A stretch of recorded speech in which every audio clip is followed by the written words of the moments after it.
Coming up on Rectifiers, I'm going to show you how to take your 2-channel rectifier and identify its revision.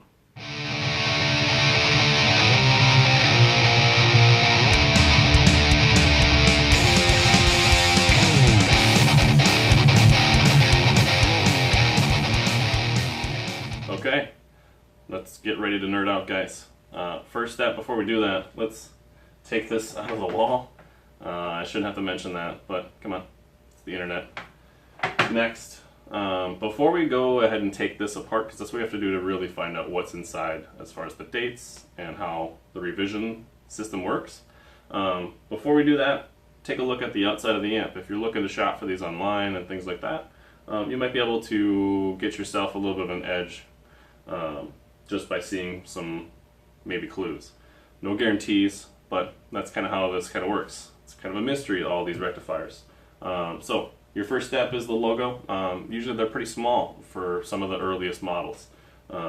It's not always the case, but that's usually a really good sign that, oh, you might be on the right track.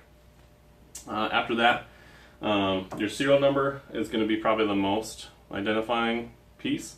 Your serial numbers, what people are highly seeking, are going to be the first 500s.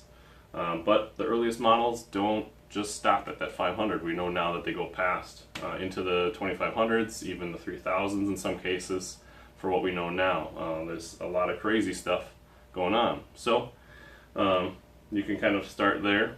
After that, you're going to have to open it up. So that's what we're going to do next.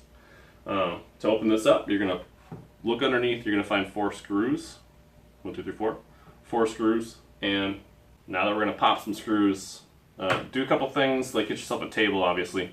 Slide it off to the side so that you got just a little bit of an access without tipping the thing over, because you don't want to tip it over. So here we go.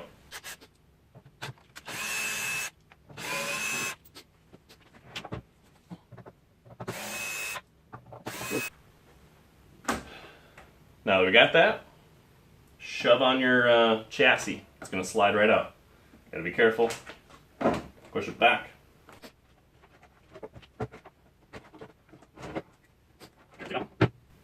Okay, now that we're done, what we're left here is the guts. This is what makes the amp awesome. So this is where you gotta be very careful.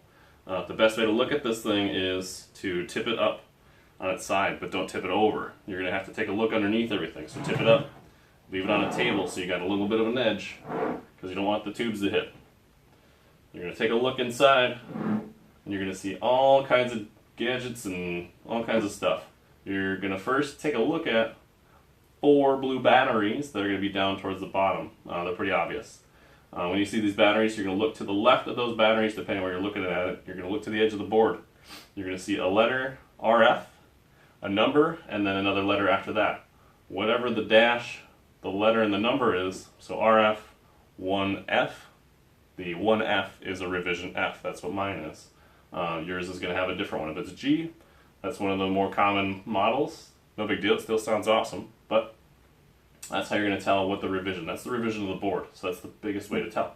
You can also look around inside here and take a look at the date that the chassis was built and everything was assembled, the output transformer, codes, and all that kind of nerdy stuff if you want. But that's the main idea, to get your eyes on what the revision is. Now, we're going to put it back together.